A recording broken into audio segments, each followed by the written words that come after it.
My name is Ed Trefzger. I'm the publisher of JazzWeek. We do the weekly jazz radio chart for stations mostly in the U.S. and a couple in Canada as well. I'd like to introduce the people on the panel, and we'll start going to my left. Lydia Liebman, the founder of Lydia Liebman Promotions. Sure. Thank you. Everybody here is worthy of some applause. Derrick Lucas, he's the music director and wears several other hats at WGMC in Rochester, New York. Next to him is Kayonne Riley. She's the station manager and director of WUCF in Orlando, Florida. Tessil Collins is the managing producer of Jazz 24/7 at WGBH in Boston, and he's also the executive producer of sun-music.net, another streaming jazz service. Arturo Gomez is the music director and community liaison at KUVO, the great KUVO in Denver.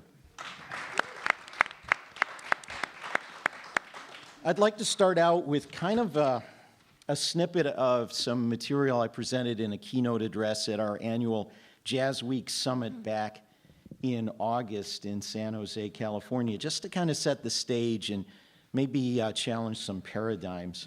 The title of our session today is Jazz Radio's Role in an Era of Music Abundance. Now, I don't know about you, if you've been around a while back, maybe when you were in your 20s, you helped a lot of people move from one apartment to another. And since a lot of my friends were at the jazz radio station, or at the college radio station, we did pick up and move a lot of things. But I've already gotten ahead of myself. I forgot that I inserted a little information this morning. And let me kind of set the stage for that first. This is an unbelievable number, but it's pretty accurate as you go and add up things. Jazz radio reaches 4.7 million people each week. This is not my number. This is NPR's Non-Com Music Alliance, their spring 2019 report. 4.7 million people. Top two stations, the top two markets. Here in the New York area, WBGO reaches something like 360,000 people weekly. KKJZ, KJazz in LA, 502,000 people weekly. Now what about the people on this panel? In Denver, KUVO, Denver Boulder market, number 19 market, 88,000 people weekly. Orlando, WUCF, number 31 market, 80,000 people a week. And their HD2 channel they recently started just a few short months ago for Latin jazz, even on HD2, 4,500 listeners a week. Number 60 market, Rochester, WGMC, about 20,000 listeners a week. How does that compare? The top jazz website draws 400,000 visits in a month. The top jazz magazine has a circulation of about 70,000. So the impact of jazz radio is pretty significant, and it's important for us to take advantage of that. All right, now on to moving people's apartments. If you are of a certain age, one of the things you had to move a lot of was crates of records, and fortunately we don't have to move those anymore because I don't think my back could handle it. You remember how heavy a milk crate full of LPs is. Oh, yeah. So that meant a lot of music. You know, we all love to collect records, and if somebody had 500 or 1,000 albums, they had a ridiculously great record collection back in the day. And back around that time, Blue Note, when Bruce Lundvall started to resuscitate the label, one of the things they did was reissue a lot of the great albums on direct metal mastered heavy vinyl. And I was really excited about that. This is the first one of those that I bought, $6.99 at Record Archive in Rochester back then. So collecting records was fun, especially, you know, if it was a rare or out-of-print record. Classics were hard to come by, and even new releases might take a special order. And then we got into the era of CDs. Now, some of the folks here who were in radio, you know, Brad Stone, who hosted the previous panel, who does programming from home, they've collected a lot of them. Over the 19 or so years of JazzWeek, just from that, I probably have about 15,000 CDs from that. How do you do that? How do you deal with that? How do you manage it? I also want to rewind a little bit here, back to my days in college radio. Wow. Look at you. That was Cart in my machines. huh? Carts. So this is actually 40 years ago, as much as I want to not admit it. Back on our college radio station at WITR at RIT in Rochester, New York, we had a couple of programs every week. We had one that was called Something New, Monday through Thursday at 10 p.m. Brand new record. We play it in its entirety. The only pause would be to flip it over. And sometimes if we had two copies, we'd put one side on each turntable. Also on Saturdays, Something Old.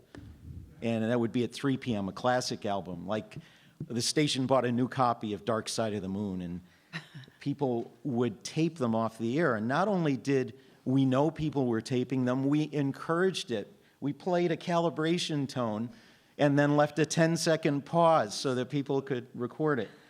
That's so kind. Yeah, really. And that all ended with this album. And why am I showing Bruce Springsteen, The River? In October of 1980, Columbia Records sent out a letter along with this and said, any station that plays more than one track at a time is going to lose service from Columbia Records. And we decided at that time it was probably time to stop that Something New and Something Old program. So then we come forward to today. Instead of limited availability of LPs and CDs, dubbing LPs to cassette, taping off the radio, ripping CDs, we evolved to things like the iTunes and Amazon stores, and then streaming services from Amazon and Spotify and Pandora. And what does that look like numbers-wise? Well, we've gone from an era of scarcity of music to an abundance. This was in the New York Times a week ago. The Archive of Contemporary Music is losing its space in Tribeca. They have 3 million records they need to find a home for, okay? 3 million records, that's a lot. Apple Music has more than 60,000 songs. 16 million. Yeah, million, thank you. I left off 3 places. Definitely more than 60,000. More than 60 million songs. Spotify more than 50 million. These numbers have probably gone up. And so what this means is for the less than the cost of one CD or less than the cost of downloading an album, every month I can have what is essentially an infinite record collection. I showed Go before, that I couldn't wait to buy. If I pull out Amazon or Apple or Spotify, I can hear Go anytime I want right there in my pocket. And if instead I wanted to hear Our Man in Paris, well, there it is right there too. What this means is we essentially have access to an infinite amount of music because there's more music out there than we can possibly play.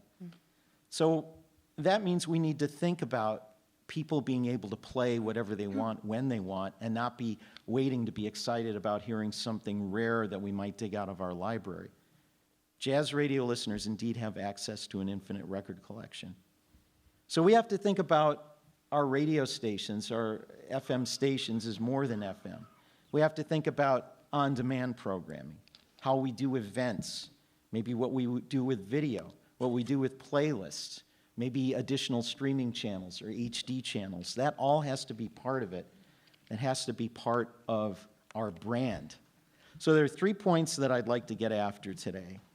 And these are some stations that are involved in doing this.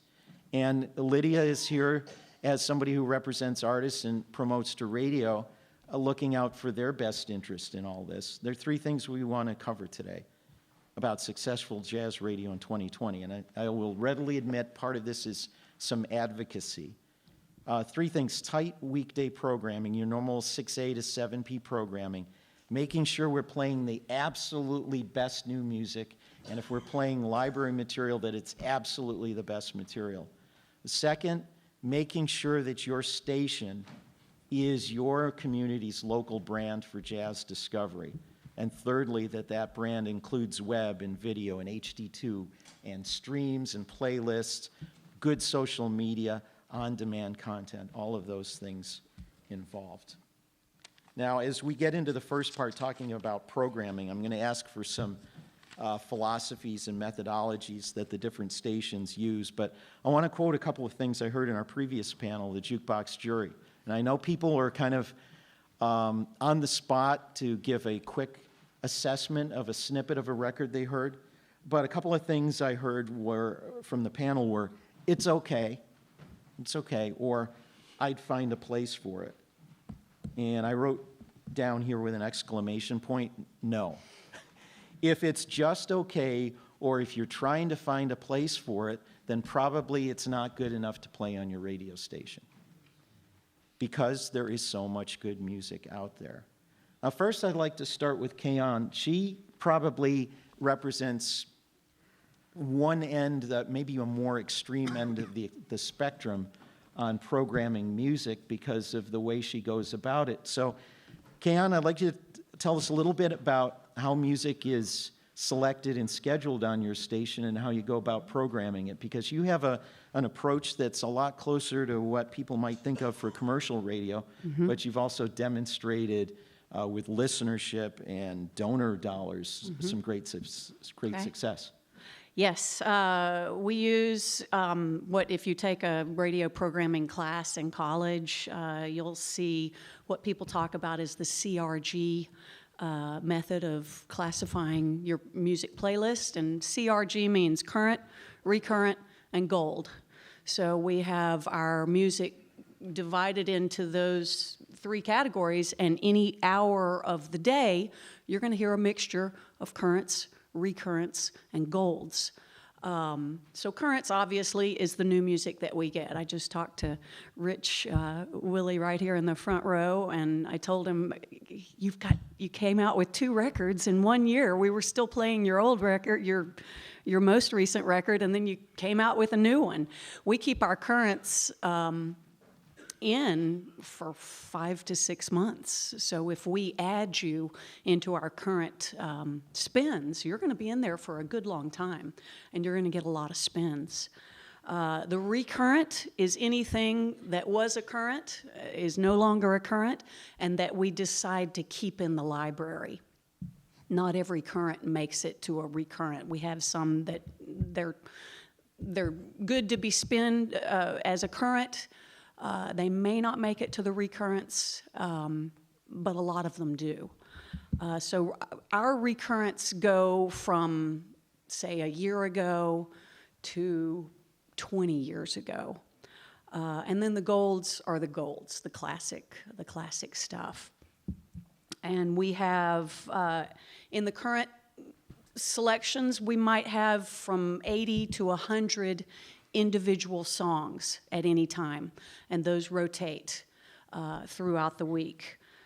In the recurrence, we have about 2,000 right now. I'm trying to pare them down, but because there's so many, they rotate. It takes a while to rotate through those. In the golds, we have almost 1,000. Some of the recurrents, after enough time passes, they turn into golds for us. So that's how we program the main channel and our new HD2 channel, which we just launched at the end of September. We do the same thing for that. We have currents, recurrents, and golds. I don't have nearly as many titles in the Latin jazz because we've just started building it.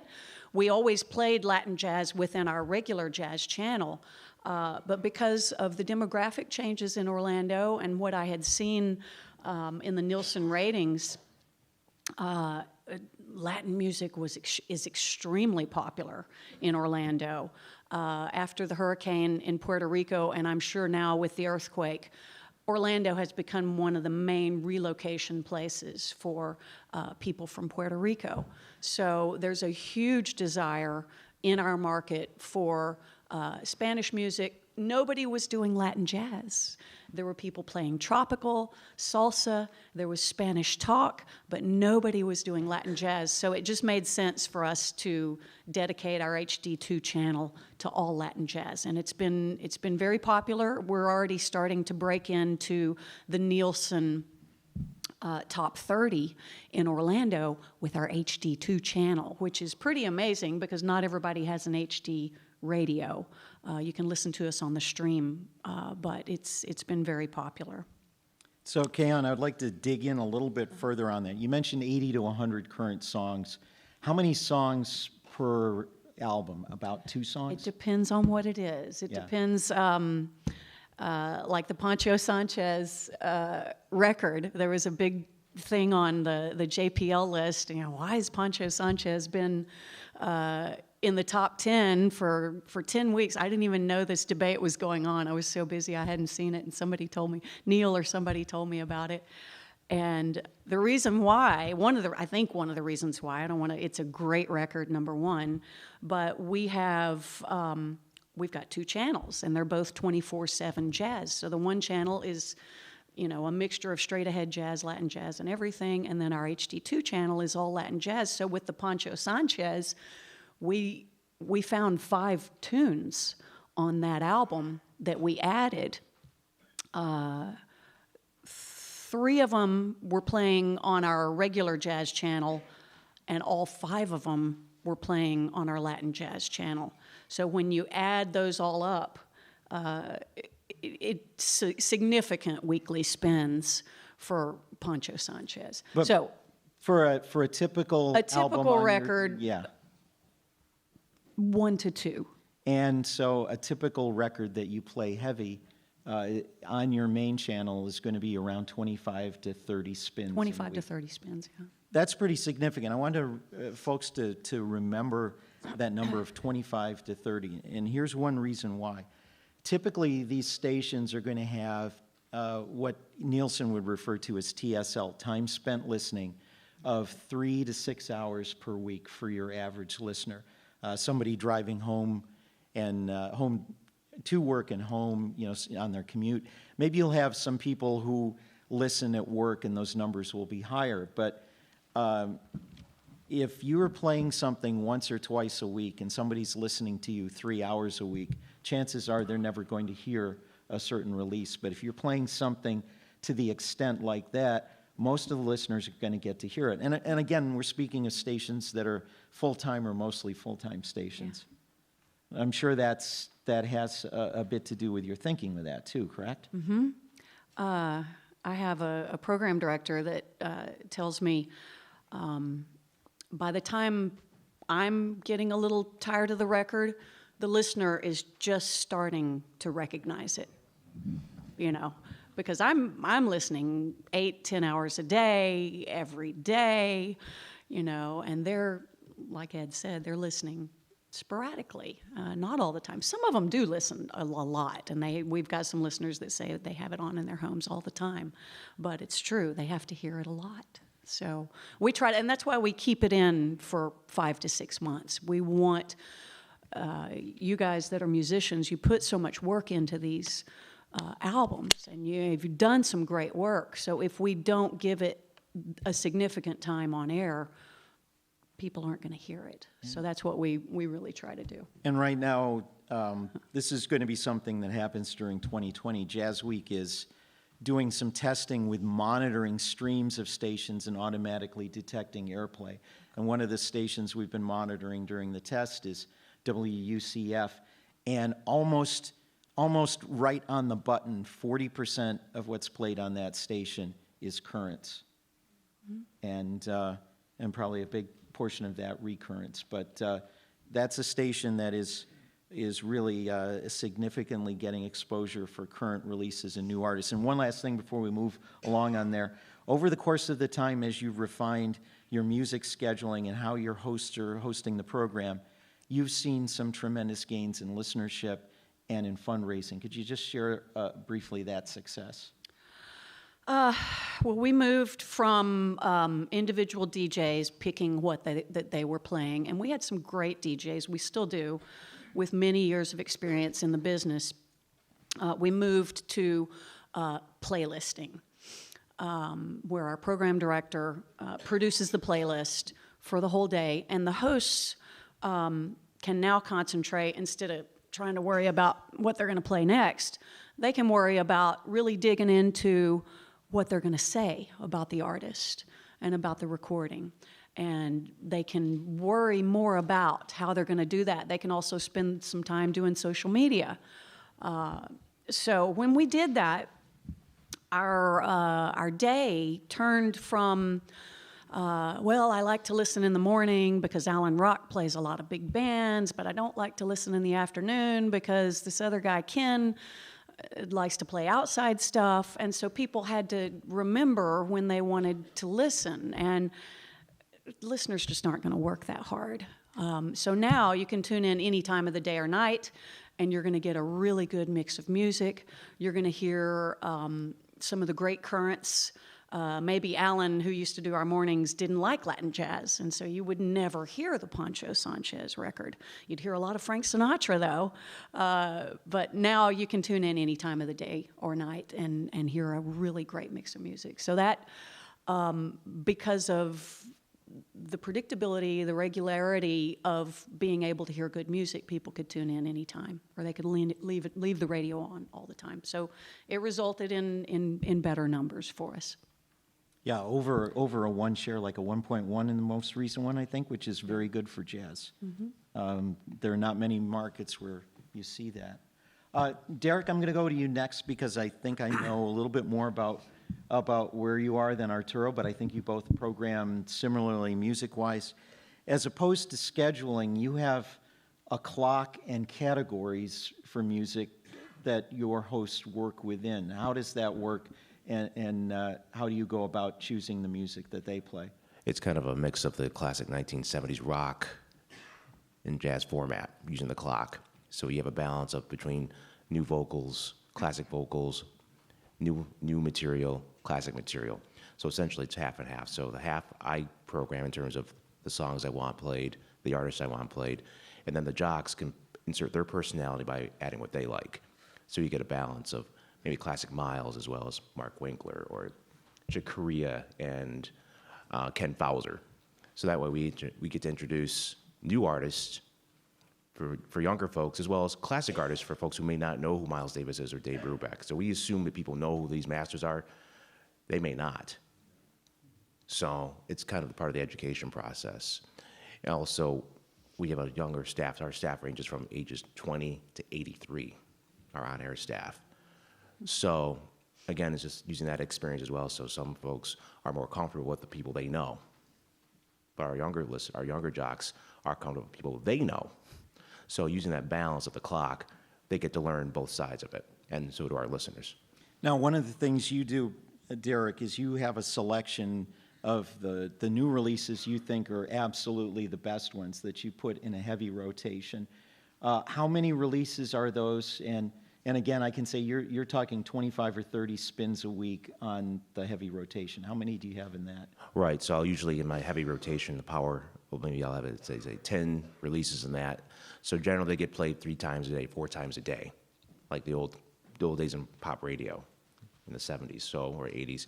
So that way, people, the more times you hear it, you'll be more familiar with it, especially with it's instrumental without words. It's going to take a lot longer for people to know, okay, it's that artist, that song.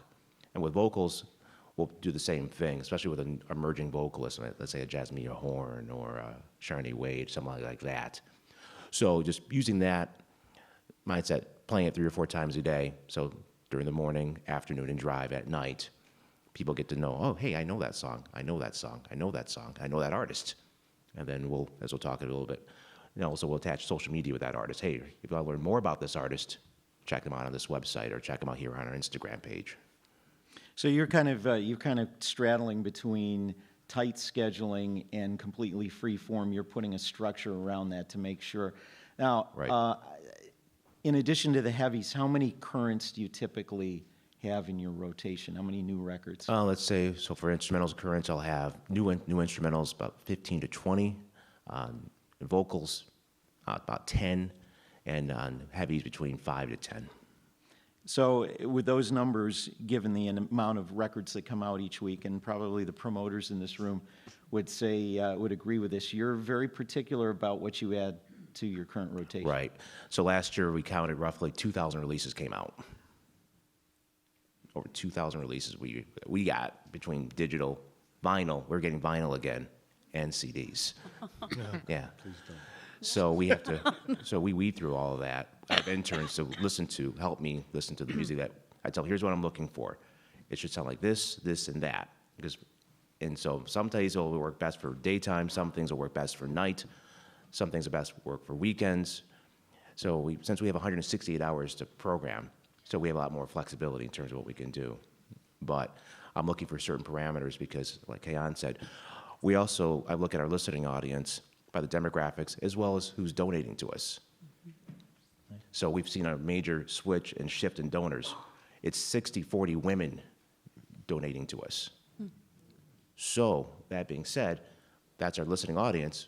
We should sort of now gear our programming to the people who are listening to us and giving money to us, since we're 100% listener supported.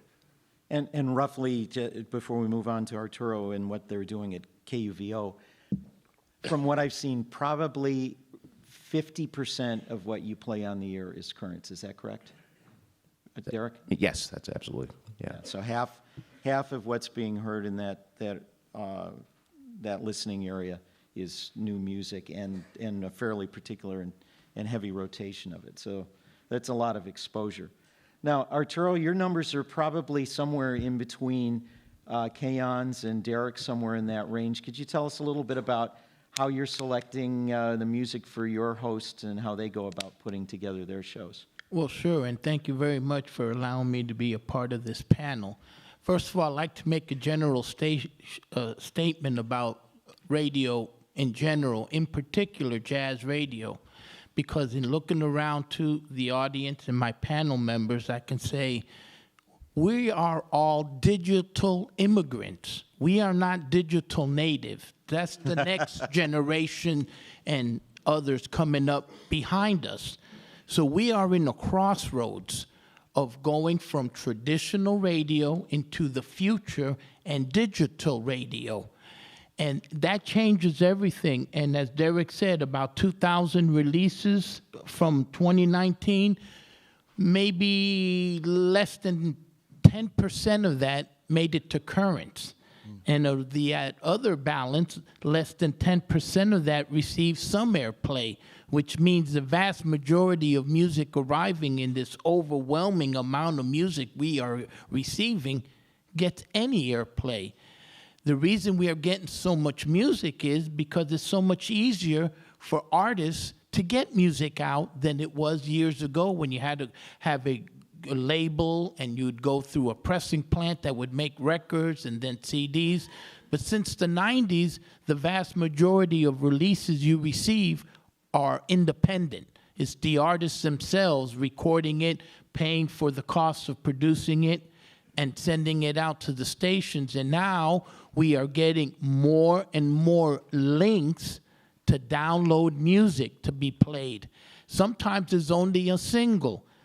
Well, traditionally, jazz is not a singles format. We are an album-oriented format. If you have only one song on the CD, well, that may be fine for commercial pop radio, where you can go from station to station and at the same time hear the same song. How does that happen? Doesn't happen in jazz radio, that's for sure. And so we, again, are at a crossroads because KUVO is, in less than 6 months, moving to a brand new state-of-the-art facility where everything is going to have to be digitized, because they're not even manufacturing CD players anymore for broadcast quality. Go to a Best Buy or your favorite electronics store and try to buy a CD player for your home. You're not going to find one. You won't even find a car that comes with CD players anymore. So you can't fight what the change is. We went through that when LPs converted to CDs, and now we're going it all through digitization of the industry as well. So it's not easy to program, and it becomes more and more difficult, because even if you have digitized music, because we're about 50% now of playing music from a hard drive as opposed to playing it from the CD, where are the liner notes? Where's the metadata? You don't get that. And when you get downloaded music, you don't get the highs, you don't get the lows because of compressions, which is why there's been an upsurge in vinyl, because these young folks buying vinyl hear highs and lows of music they didn't hear when they were listening to them in their buds. And it's funny, you go to the few record stores that there are still around, and it's old people buying CDs and young people buying LPs. Something's wrong with that picture. Yeah. You know, but that's the world we live in, and you can't fight it. You got to go with the flow, or else you're going to get drowned. Yeah, and Arturo, I know you always have a conflict because of a great community event you do, but one of the things we've talked about at the JazzWeek summits every year in August, which we won't get into today, is dragging us kicking and screaming into the digital era. This is one of the last formats around that just insists on physical product and instead of digital distribution, and at some point it's going to happen. But as far as what's going out over the air, so you kind of pare it down to a couple hundred. Well, currents. we're like a Derrick station, is that we don't dictate what a on-air host. We prefer to say on-air host as opposed to a DJ, because there is a difference between an on-air host and a DJ. DJs just talk. They have a producer, they have an engineer. On-air hosts have to do everything on the board and program themselves. But anyhow, we have a clock, and the clock dictates 3 currents an hour, 1 vocal an hour, 1 Latin jazz or Brazilian jazz an hour, and 2 classics or vintage retro songs an hour. We have a 3-minute news capsule from NPR, Mondays through Fridays during the day, and coming out of the news, you always have to play something that a listener can say, hey, that's jazz, a classic, vintage. And then we follow the clock thereafter, and then there's a open slot for the host to play anything they want, an additional vocal, an additional Latin jazz piece, because we look at Latin jazz, unlike most stations that want to either relegate it to a specialty show or not play it at all. To us, because we are a Latino a station that was founded by and still administered by Latinos since '85. We're celebrating our 35th anniversary, and curiously, we began broadcasting by serendipity on the same day of Charlie Parker's birthday, August 29th. So come this August 29th, we'll be celebrating our 35th anniversary and the centenary of Charles Yardbird Parker. So we are broadcasting all this year very special programming in conjunction with those 2 events. But as I was saying, so anyhow, so we need our clock to be followed. Now, how you fill that clock is up to the host. Okay, but that gives you freedom for the host and consistency. It's a compromise, because or else we would go to Music Master and have everything programmed, and then they just read the script. That's fine, but we like personality, because that's the difference between a radio station and something on satellite where it's sterile. There is no personality. We have an app that we created. We don't go through iHeart. We created our own app, and we have listeners from all over the world, the same with our streaming services. And we get people who either lived in Denver for a while or were Denverites that have moved away, and they get consistent emails and responses saying, we love to hear what's going on in Denver, even though we're in Bangkok, or we love wherever they may be. Because and we love the personalities. We encourage our on-air hosts to have personality. That distinguishes us from just the monologue you get on Sirius radio, where they barely even announce what artist and song you heard. People like to know. We've had surveys and feedback saying that when it comes to jazz, it's not like pop music. They just want to hear that's Mariah Carey singing whatever. People in jazz listeners like the backstory. They like a little bit of background as to who the artist is, or what is the story connected to that music.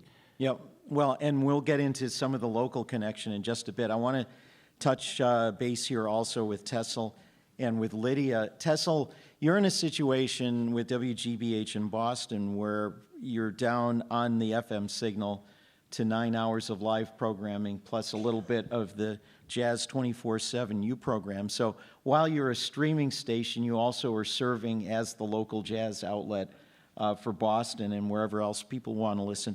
What is your philosophy? What's your approach to programming the music for that channel? I'm fortunate to be in a town where jazz is very, very well received.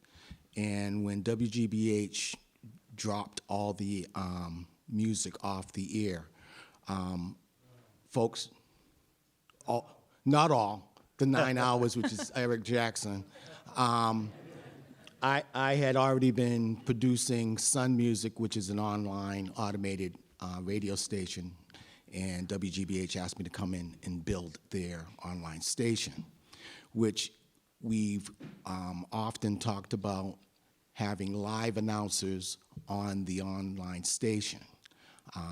So for the most part, Jazz 24/7 is an automated station. This is your radio now, right here. So if you're listening to Jazz 24/7, you're either listening to it on a device or you're listening to it on the website through a player. The 24 hours are divided up into 12 hours, which is music that I digitize from Eric's 9 hours, and then the other 12 hours are music that I digitize for myself for my show. And then it's 3 on, 3 off. 3 hours of Eric's playlist and 3 hours of Jazz Gallery. The big thing about it, we use the CRG model also. So on my side of the house, we have new, current, recurrent, traditional, classic, and then everything else goes into a contemporary bucket. On Eric's side, it's new, it's Eric's currents, recurrents, and then Eric's library. We are spinning over 12,000 plus songs a day, a week. That's how many songs are in our library. For the most part, we're really trying to get music played because we don't have back announcing. People have to really either be getting the information about the songs off the playlist, off the player or the app. But for the most part, we have 12,000 uniques in terms of our listeners online, and we are going to start having live announcing sometime this year. Typically, a current release, you're also in the area that the terrestrial stations are, right? About 25 to even 30 spins a week for current releases, correct? It depends on what the artist is and what the release is. On the Jazz Gallery side, I will play I have in my, well, we break it up into categories, and then we weight the songs, and then we have clock wheels. So with my clock wheel, new, recurrent, current, and traditional, I'll have maybe 30 cuts in a category for new, 40 in the current, and maybe 50 or more in the recurrent, and everything else is in the contemporary library. On Eric's side, he may have anywhere from 100 to 120 songs in his current category and 100 to 160 songs in his recurrent category, and then everything else is in his major library. So we're playing a lot. So with the Pancho Sanchez example, we are, well, let me go back. When a song's in new, it's new. It comes out, it's not charted in the top, in the JazzWeek 100, and once it reaches the JazzWeek 100, I move it into current. When it drops down to 40 on the JazzWeek playlist, I move it into recurrent. And then when it drops off the list, it goes into the library. Okay. We're going to have to pick up the pace in the next part of it, but I do want to get to Lydia on this. People probably know you more on the publicity side, but you're also involved in record promotion. Yeah. And when it's time to get a station to play an artist, what is the difference for your artist in impact between something that a station is willing to get behind and really give maybe 20 or 25 spins a week as opposed to maybe once or twice or half a dozen? I know it's a battle to get that, but how significant is it to get that extra exposure for your artist? Well, first of all, Ed, thanks for having me on this panel. I feel outclassed by these amazing best radio hosts ever up here, so thank you. When it comes to radio play, for a lot of our artists, I mean, we work on a pretty wide range. I mean, we work with everyone from a lot of up-and-coming artists like Brandy Younger and Brent Burkhead to folks like Brian Lynch and Catherine Russell and Wallace Roney and folks like that. So, you know, all of these artists have a different priorities. So while most of our artists that we're working radio for want to chart, they want to get on the JazzWeek chart. In order to get on the JazzWeek chart, we have to get, you know, those 20 to 30 spins from Tessil and, you know, the other folks that are able to give that to us. For a lot of our artists, you know, they aren't so concerned about the JazzWeek chart because it doesn't really, in some cases, it doesn't really extend much beyond the bubble in this room in some ways. So for a lot of our younger artists, they're more concerned about getting placement on stations that maybe don't have as many, you know, they're not getting as many spins, but they're having maybe a presence on social media. Or there's an editorial component that then we're able to, as publicists, be able then to use to bolster, you know, the attention overall of the record. So for example, Mike Valentine at WDNA, you know, he's always posting the stuff that he's playing. He's putting up pictures of the record cover. You know, people that post their playlists, like Susan Brink, she posts her playlists online. You know, and I'm on top of that. I probably drive your notifications crazy because I'm always tagging the artists that are there. Brad Stone does it too. Jay, a lot of people do in this room. Bob also. There's a lot that don't though, and those that don't do that, my artists don't necessarily see the payoff because they're like, who's listening to jazz radio these days? And I know that's obviously we know that's not true, but artists of my generations, although Arturo, I do appreciate you aging me up earlier, but of my generation, who is definitely maybe one below most of you guys here, they're maybe Derrick's exception, but you know they're not they're not necessarily seeing the effects of what we're talking about with radio. So for us, in conclusion to your question, Ed, I mean, we're looking for stations that are going to have a strong social media presence, stations that have editorial components. I mean, WBGO goes without saying, you know, we really love to be able to get some ink in addition to airplay, and that's what we're looking for. And then if we can get those 20 to 30 spins that can put us on the JazzWeek chart, obviously that is great, and I think that it's a priority for me all the time. But you know, there are other things besides just the number of spins that can impact the quality of radio promotion or what weighs a successful campaign, in my opinion. Hey, Oh, Ed, yeah. Ed, I'd like to talk about those spins. For me, and I know my radio counterparts probably have the same kind of issue, I can get a lot of spins for new artists, for new music. Once it goes into current, my wonderful radio promoting colleagues know the spins drop off considerably sometimes, and that's only because there's so many other records in the other categories. It's really difficult with the number of CDs we get a week to, you know, pick, you know, new music. We really got to get a call. We got to meet an artist. We got to go to a show. We got to really get to know you. And then when your product comes in, well, yeah, I know this artist. I'm going to play it. But as I said, I'll add a lot of new music. It won't stay in rotation long if it doesn't chart, maybe 3 months, which is long.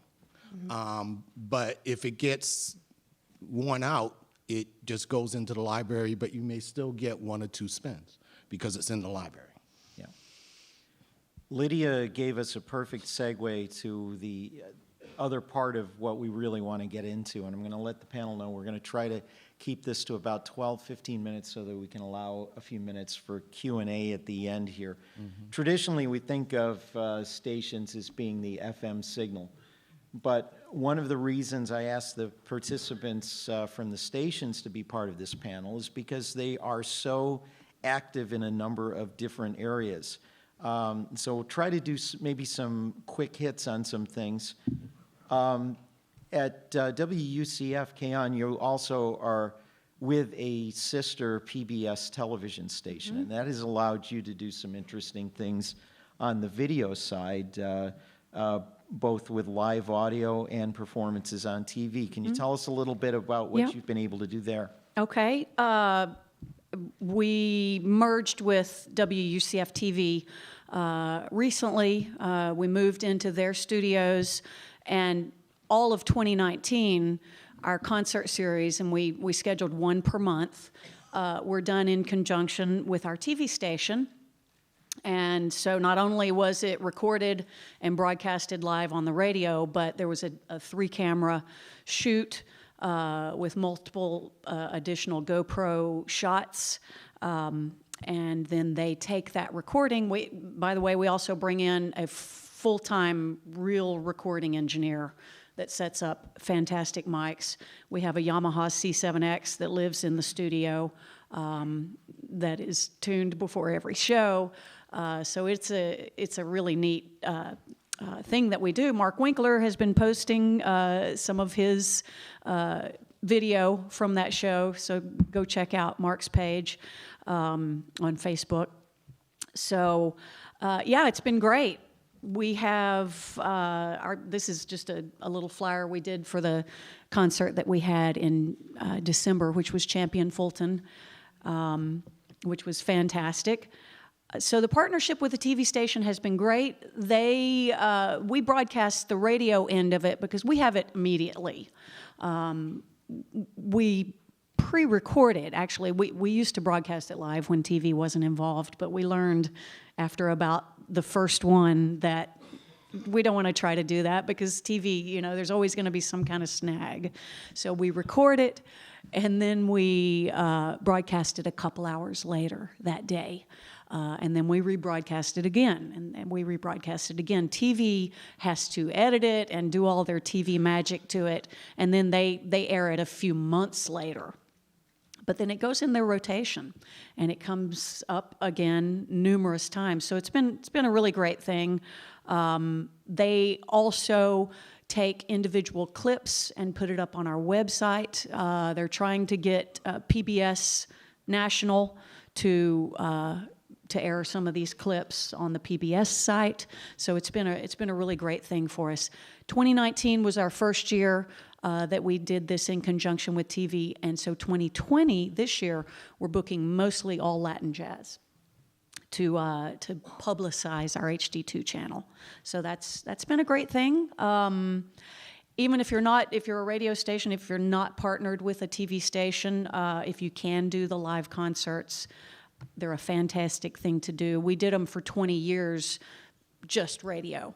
So and then we would produce an individual CD from each concert. We would put it in our library, and we would re-air the concert over and over again. So many of you have done the shows. Many of you, I want to do the shows. So if you're coming to Orlando at all, let me know, and we'd love to get you booked. And I know as far as live audio that's something both KUVO and WGMC have done as well. But while we're talking about video, on the low production, not low production quality, but low production requirements end of things, Derrick, every year for the past, ever since the first one, your station has been involved with live broadcasting and interviews from the Rochester International Jazz Festival. But you've added something to those audio interviews. Yeah, we added them to YouTube, so for better or for worse, now people can see me. That's why he's the best dressed DJ in jazz radio. It's a whole nother thing. So, but people started asking, well, I've missed the interview because we're doing it live. Is there someplace we can archive them? And so we used to have a place where they could have an archive on an audio vault on our website, but people still couldn't see it. So we thought, let's just go to YouTube and just tell the artist, okay, it's a radio interview, but we're going to record it and put it on YouTube eventually. Are you okay with that? Pretty much only had one person say no. Everyone else has said yes, absolutely. So all of a sudden, okay, so we have a camera. It's 3 to 5 minutes. We keep it really short and tight, so we don't get really, really super deep. But you ask 2 good questions, people will tell you everything you need to know anyways. And so in 3 to 5 minutes, we have the radio interview, but it's also archived on YouTube. So people will see the artist, and if they may see the show or after the show, go back and look at the interview. And so that's really helped us a lot, as well as the artists. So they get to promote the album, their concert, as well as where they're going to next. And that's been, also we can put those on Instagram as well. Sometimes we'll do it on Instagram Live, Facebook Live, and on YouTube at the same time. Now, Tessil, you've also at WGBH produced some broadcasts, some video with Eric Jackson as a host, some one-on-one, some different things like that. What kind of video augmentation to the WGBH jazz brand have you done? Well, I'm in the digital department as opposed to the radio department. So online we have interviews that we record with Eric and myself that are posted on the website. We do live events, live webcast events that then get reposted on the website. And we also do a Live from Scullers, which is broadcast over the radio, and then we post those on the website. So we have a variety of ways to repurpose all the material that we actually can do both on the air and on the web. In the area of events, I know Arturo mentioned to me he was very excited because all of these stations are very involved in community events. I know that, and you are the community liaison for your station. How does KUVO make itself an integral part of the community? Well, we're very proud to be a community public radio station because we're not part of a university that subsidizes us or anything. That's the way the station was founded, and it continues, despite the fact that about 3 years ago, in Denver, we're blessed with 2 PBS TV outlets, and we are in the same building as the secondary PBS TV station, but the primary PBS station in Denver needed our demographics. So they asked to merge together, and although we're independent and operate independent of each other, when we put it all together, it improves their demo and it improved our financial situation, which allows us to move into this new facility. We're moving a few blocks away from our current location, hopefully by May or June, depending on weather. And but our philosophy has always been every May through October, which is festival season in Denver, every weekend there's some kind of free music, jazz, or cultural festival going on, and we always have our KUVO booth present with people meeting and greeting. Sometimes we have 2 or even 3 booths out on the weekend because there's so much going on. We're also the media sponsor for the annual 5 Points Jazz Festival that takes place on the street that we're in, which is a historic cultural district that years gone by was known as the Harlem of the Rockies, and it's now going through a renaissance. We just started a jazz hop on the first Friday of every month throughout this year, and the January one exceeded our expectations. There's 3 different free jazz concerts happening at 3 different locations up and down our historic street that people go. You can see one, it's staggered time, so you can go to the next one and then to the third one. And we are there. We are present everywhere there's jazz music or some kind of cultural event. KUVO is present. And since I arrived at KUVO a little over 16 years ago, it just happened to develop that I became the liaison for the station because I was out there anyway. And so it's turned out to be a very good thing. And so people associate, all you have to do is say jazz, and people automatically associate KUVO or KUVO with jazz in metropolitan Denver, which is one of the hottest jazz cities across the country right now. There's dozens upon dozens of traveling national and international artists coming through Denver because we have great geographical routing. And as Lydia knows, we're big on interviews, and we love when you get us hooked up. You guys are the best. For interviews. And once a month, we do a live broadcast from Dazzle, which is the leading jazz club, one of many in Denver, but that's the leading one, and we do a live broadcast from there. And it's really, people love to hear live music because there is no substitute for live music. And we also have our own performance studio like they do in Orlando, and we have over 60 live performances a year, and half of them are high school and collegiate bands, because we want to make sure that we encourage jazz future as well as, cultivate and fertilize jazz present. Yeah, and that's something that I know that WUCF and WGMC also do, very strong connection with high school and collegiate groups and community things. On the event side of things, just quickly on that, if you could give us a 1-minute capsule, Derrick, something that they do. You hear about the Blue Note Jazz Cruise and so forth off in the Caribbean or whatever. There's a lake near Rochester, but there's also a canal that goes through there, and so there's a jazz cruise that your station does on the canal. Right, we're on the Erie Canal. So, yep, that Erie Canal. So during the summer. I've got a mule and her name is Sal. So May, June, July, August, and September, we'll take a cruise. We rent the boat out, and they give us food, and we pay $30, and we do 2 hours, 1 hour up, 1 hour down. Watch the sunset, and we have live jazz from local artists, take care of the artists, and they sell out. Every single cruise is sold out for the past 3 years. In addition to that, we work with animal organizations called GRASP, looking for animals who are in shelters, and we look to place forever homes with them. And that's taken off. And also it's help build our brand as well as work with the community. Also we do food drives during the winter for kids who are needy or homeless, and so our listeners will come in and donate literally just pounds and pounds and pounds of food for the kids there. And also, we also have the kids come in and host shows. And also we have fun things like a Lee Morgan Memorial Barbecue, where people will actually do a barbecue and play nothing but classic Lee Morgan and hard bop and Blue Note. Oh my God, I want to go. When's the next one? It's always around his birthday, July 10th. All right, I'll be there. Sidewinder like me make it there? Absolutely.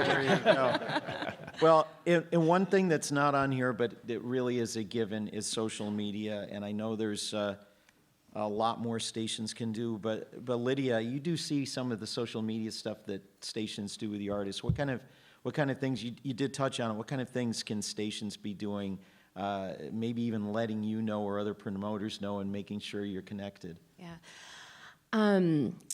Sharing what you're doing on Facebook is great, because then we can easily share that with the artist. And, a lot of the time, a lot of radio hosts and programmers are obviously willing to share, what they've been playing, and are generally pretty responsive, via email or calls when I ask. But it helps to just, put that out there publicly, so we don't have to search on the website to find the playlist and see when they played it. And, some of these websites are a little cumbersome to find them. So if we're able to just easily see it online, and you're tagging the artists, which is probably the most important, to make sure that we're tagging the artist page and the band pages of the artists you're playing, especially those that are younger, that is it's really helpful for them to see that. And that goes on Facebook and Instagram as well. And, just to touch on what we were discussing earlier about the kind of the live performance aspect, or an in-studio performance, interviews, all these things, once a song is played on the radio, as we know, it's played and it's gone, and that moment happened and that's it. When there is evidence of what transpired by either having the video of it or by having some sort of trace, that is really helpful for the artists, because they need that. These days, I work generally doing publicity more than I do radio, although I did come from radio. I was in Boston doing radio, and I used to intern with Mark Ruffin, who's doing a panel next door at Sirius. So I understand both worlds, and we really need all the press that we can get. We need all the clips we can get, because it is slim pickings out there.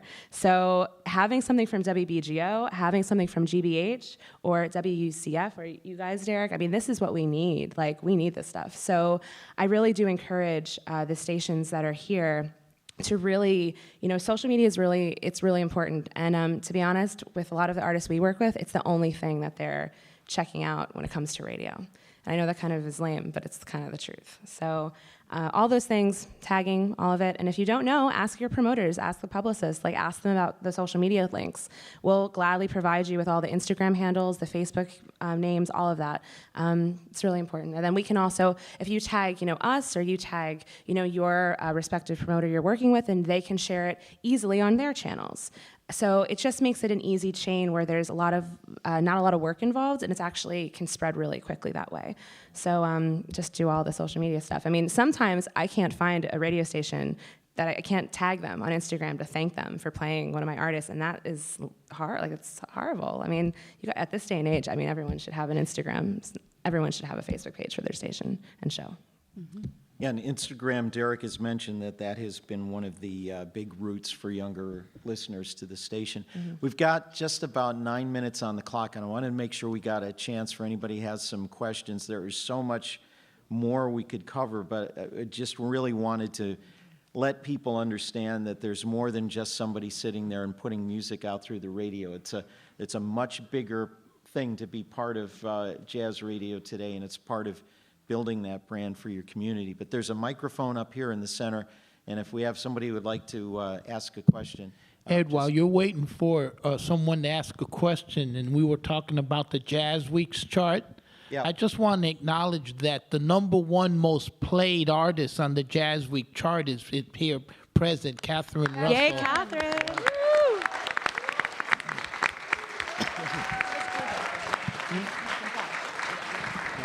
Groove Marketing for the win on that one. Yeah. Good job, guys. Killed it. If you just tell us who you are and ask Okay, your as a question. musician, guitar player Paul Ritchie, thank you for all you're doing. And jazz is the vehicle to work with the communities. Pop music wouldn't do that. Classical music doesn't have that mechanism. So it's doing what jazz is meant to do: integrate, spread a good vibe. And thank you for all your work. And my question is that as a musician, I should be more aware of what's happening. I'm becoming more aware. It seems to me JazzWeek is laid out here as the conduit to being in spins. Is that fair to say, or are there other ways to get in the door? Promoters. Yeah.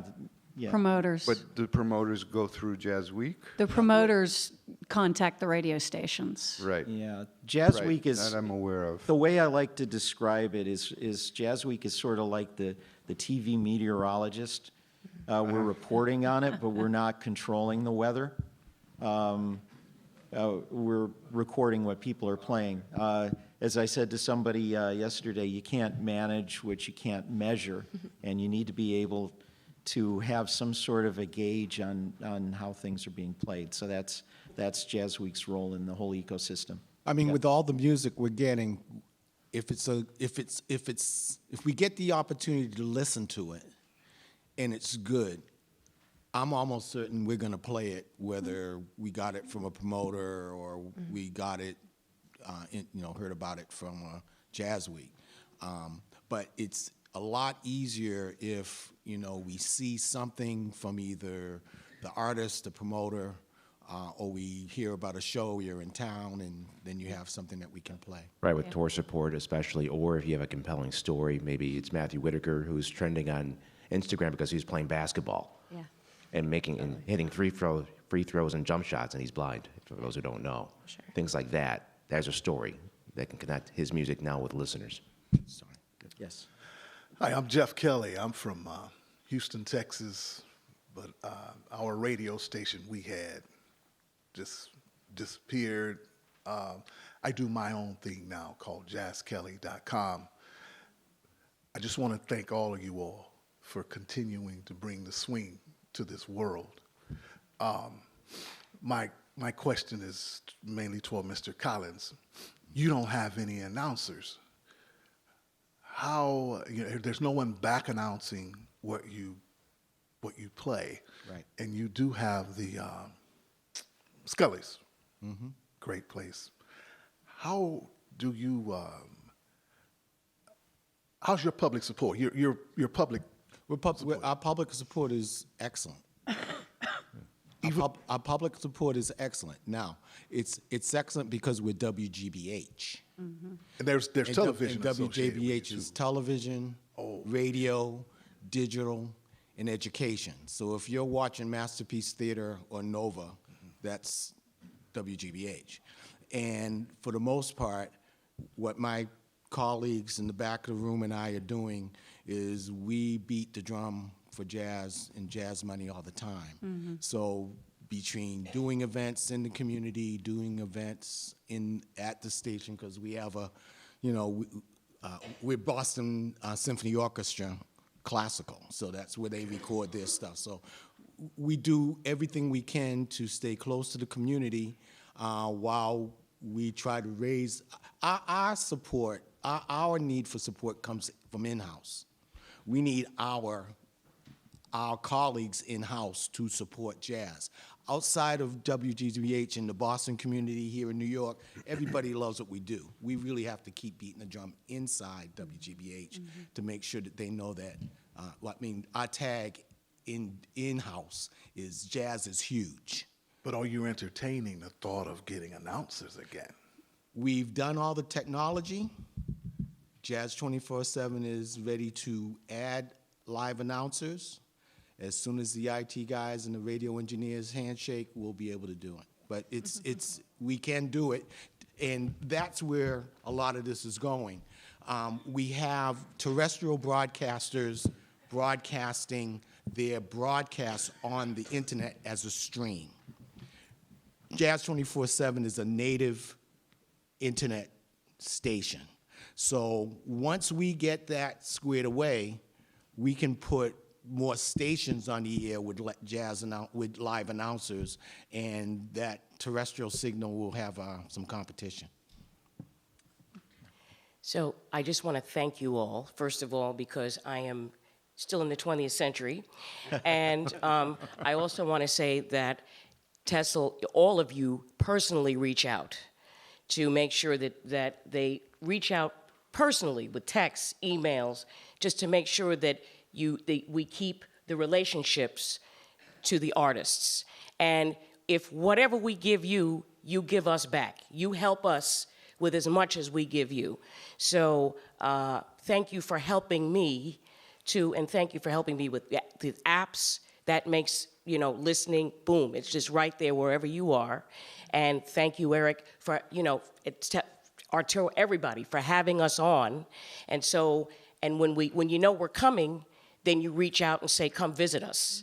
And so it's so much, up to the artist, and I'm learning myself. It's up to us. We have a responsibility as well to reach out and to keep up on what y'all are doing, because y'all are very passionate. And without you, there's no us. So I just want to thank you for that. Thanks, Catherine. Thank you, Catherine. Okay, we've got time for these last two questions. John Newcott from WBGO. First of all, I want to thank all of you for the spectacular job that you did with this panel. Secondly, I wanted to thank you all for your comments about how we need to embrace the new paradigm. We have no choice. This is the world we live in. And speaking to that, here's what I see as the two biggest challenges. We'd need a whole other panel to discuss what I'm about to throw out there, but I just wanted to put it out there. One is, I would make the humble suggestion that in your second bullet point about local community, the word should be the, not the source for jazz. That you are the local hub. That's number one. But number two is global reach. There you go. Because let's face it, geographical boundaries don't mean what they used to mean. You addressed that very articulately, Arturo, and we need to embrace global reach. It's the biggest challenge that we face at BGO is how do we translate all this great stuff we're doing to reach a broader audience? And then, of course, the absolute bugaboo that ties into all of this is fundraising. How do we translate that into financial support. And all we can do, as Catherine was saying, is fight the good fight. And I thank you all for doing it. Well, and I'm going to put in a quick plug that our annual JazzWeek Summit, we go into more depth in each of these categories. We're still working out logistics for 2020. Last question. Thank you. Hi, my name's Ray Blue. Hey, Ray. Work. Great recording you gave us. Yeah. Thank you very much. I want to piggyback off of what Catherine had said. I'm really here to say thank you very much for playing my music. I have 5 other recordings that I have out, but this is the first one I had put into the loop, and It went up. It went up. It's working, and I want to say thank you so much. Thank you. Yeah, thank you.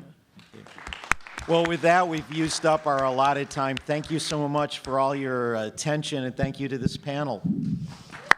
Thank you, Ed.